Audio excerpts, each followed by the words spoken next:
Hi everyone, it's Matt here, and as you can see, we are hard at work on the full motion video portions of Under a Killing Moon Rising, the phenomenal remaster slash remake project headed up by the infinitely talented Yuval Dorfman.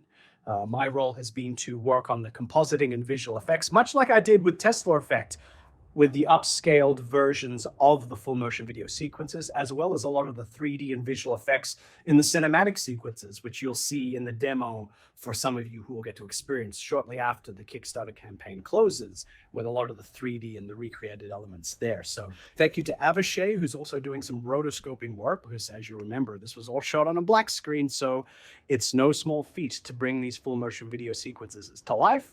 It's been a really fun experience bringing this up to the modern era.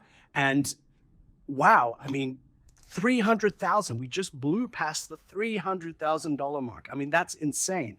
And it also means we get to expand the Moonchild.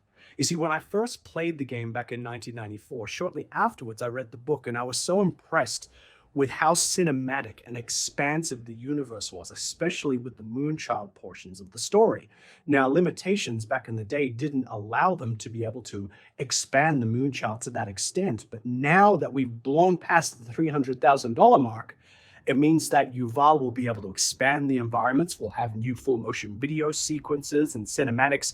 It's going to be phenomenal. But let's not stop there, because if we reach 500K, it means we can finally bring Tex to consoles and the living room, which has also been a dream of mine for so many years. But extra special thanks to Yuval for carrying the weight of this project on their shoulders and helping to really make it happen. And special shout out to all of you, the fans, the supporters, the contributors, and the backers who have put their money forward to help bring this project to life. It's going to be phenomenal. It's going to get done. And well, I'm going to get back to work on the full motion video sequences. And I try not to laugh too hard and get distracted with Aaron's stellar performance as Ardo there, although not as stellar as their Oscar-winning performance as Moonchild Technician number 2.